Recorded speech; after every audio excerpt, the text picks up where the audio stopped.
సోమనాథ్ వద్ద అరేబియా సముద్ర తీరం ఇది. సోమనాథ్ మా దేశంలో ఒక ప్రాచీన ఐతిహాసిక నగరము, ఎంతో అద్భుతమైన ప్రాచీన చరిత్ర కలిగిన నగరము. ఇక్కడ కొలువున్న పరమశివుడు జ్యోతిర్లింగ స్వరూపుడుగా, సోమనాథేశ్వరుడుగా భక్తుల చేత పూజలు అందుకుంటున్నాడు. సోమనాథ క్షేత్రము అరేబియా సముద్ర తీరంలో ఉంటుంది. గుజరాత్ రాష్ట్రాన్ని ప్రాచీన కాలంలో సౌరాష్ట్రం అని పేర్కొనేవారు. గుజరాత్ రాష్ట్రంలో సౌరాష్ట్ర ప్రాంతంలో సముద్ర తీరంలో ఉండే 2 ప్రఖ్యాత ఆధ్యాత్మిక క్షేత్రాలు సోమనాథ్ జ్యోతిర్లింగ క్షేత్రము, ద్వారకా పట్టణం. సౌరాష్ట్ర తీరంలో సోమనాథ్ క్షేత్రం నుండి ద్వారకా క్షేత్రం వరకు మహాత్మా గాంధీ జన్మించిన పోర్బందర్ పట్టణం మీదుగా గుజరాత్ తీర ప్రాంతం వెంబడి సాగిన ప్రయాణం ఇది. ఈ సుదీర్ఘ ప్రయాణమంతా అరేబియా సముద్రపు తీరం వెంబడే కొనసాగుతుంది.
సోమనాథ్, పోర్బందర్ పట్టణాల మధ్య ప్రఖ్యాత సముద్ర తీర ప్రాంతం ఇది. మాధవపూర్ బీచ్. ఈ మాధవపూర్ పట్టణంలోనే శ్రీకృష్ణునికి రుక్మిణీదేవికి వివాహం జరిగిందని భక్తులు విశ్వసిస్తారు. జూన్ మాసపు తొలి వారంలో వేసవి వేడిమిని తట్టుకునేందుకు ఈ మార్గం వెంబడి ప్రయాణించే యాత్రికులు కొంత సమయం ఈ సముద్ర తీరంలో సేద తీరుతారు. ఈ మాధవపూర్ బీచ్ అత్యంత మనోహరంగా ఉంటుంది. ఇది అందమైన, సుదీర్ఘమైన సముద్ర తీరం.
సోమనాథ్ ద్వారకా ప్రధాన రహదారి నుండి మహాత్మా గాంధీ జన్మించిన పోర్బందర్ పట్టణానికి వెళ్ళే రోడ్డు మార్గం ఇది.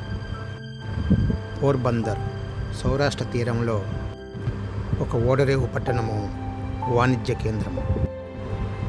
పోర్బందర్లో 1869 అక్టోబర్ 2వ తేదీన మహాత్మా గాంధీ జన్మించారు.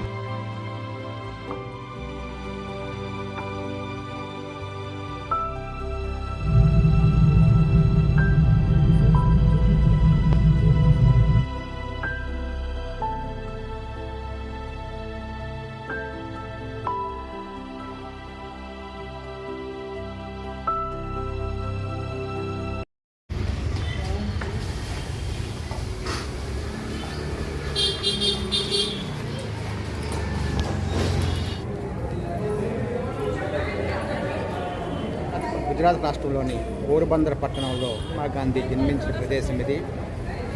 20వ శతాబ్దపు ప్రపంచ చరిత్రలో అద్భుతమైన ఘట్టము భారత స్వతంత్ర పోరాటము. సత్యము, అహింసమైన ఆయుధాలతో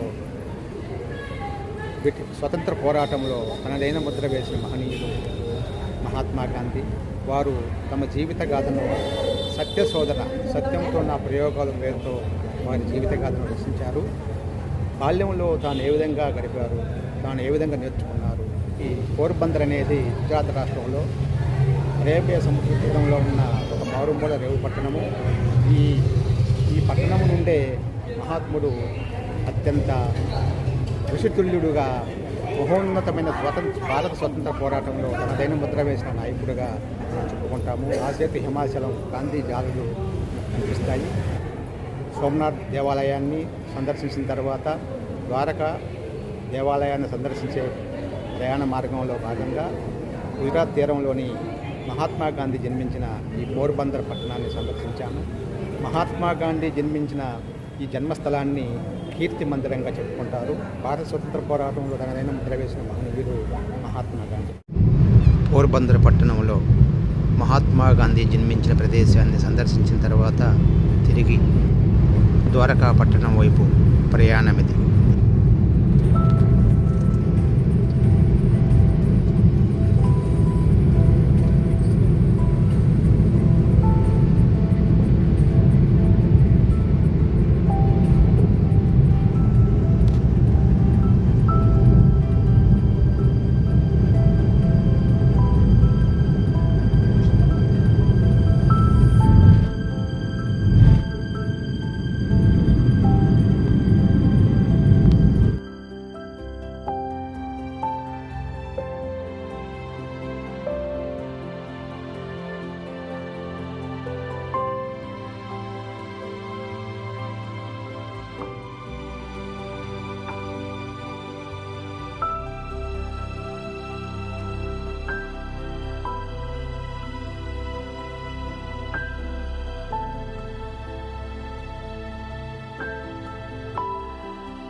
సౌరాష్ట్ర తీరంలో సుదీర్ఘ ప్రయాణం తర్వాత ద్వారకా పట్టణంలోకి ప్రవేశం.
ద్వారకా పట్టణం ఒక ప్రాచీన నగరము, ఐతిహాసిక నగరము, ద్వారకాధీశుడు కొలువైన ప్రాంతము. భారతదేశంలో అన్నిటికన్నా పశ్చిమ దిక్కున కొలువైన పుణ్యక్షేత్రము. భారతదేశంలోని 4 దిక్కుల ఉన్న 4 పవిత్ర క్షేత్రాలలో తూర్పు వైపున పూరి క్షేత్రము, దక్షిణం వైపున రామేశ్వర క్షేత్రము, పశ్చిమ దిక్కున ద్వారకాపురి, ఉత్తర దిక్కున బదరీ నారాయణుడు. ఈ 4 క్షేత్రాలను ముఖ్యధామాలుగా పేర్కొంటారు. ఈరోజు జూన్ నెల 5వ తేదీ ద్వారకాధీశుడిని దర్శించుకోవడం జరిగింది. ఇది మహామాన్యమైన క్షేత్రము, అద్భుతమైన తీర్థస్థలము, పుణ్యక్షేత్రము. ద్వారకాధీశుడు శ్రీకృష్ణ భగవానుడు కొలువైన ప్రదేశము ఈ ద్వారకాపురి పట్టణం. మన దేశంలో అనేక ముఖ్యమైన భౌగోళిక అంశాలు ప్రస్తావించుకునే ఒక ప్రత్యేక విశిష్టమైన భౌగోళిక ప్రదేశము గుజరాత్ రాష్ట్రంలో, మన దేశంలో అన్నింటికన్నా పశ్చిమ దిక్కులో ఉన్న ప్రదేశము ద్వారకాపట్టణం. ఒక ఐతిహాసిక నగరము, పర్యాటక కేంద్రము, పుణ్యక్షేత్రం. ద్వారక యొక్క ప్రత్యేకత ఏమిటంటే ఇది మన దేశానికి పడమటి వైపున్న చిట్ట చివరి ప్రదేశం. అందువల్ల ఇక్కడ భారత ప్రామాణిక సమయం కన్నా ఇక్కడ సమయం 1 గంట ఆలస్యంగా ఉంటుంది. అంటే గడియారం మనకు 7 గంటల 30 నిమిషాల సమయం చూపిస్తున్నప్పటికీ ఇక్కడ సూర్యాస్తమయం జరగదు. భారతదేశంలో చిట్ట చివర సూర్యోదయము, సూర్యాస్తమయం జరిగే ప్రదేశము ఈ ద్వారకాపట్నం.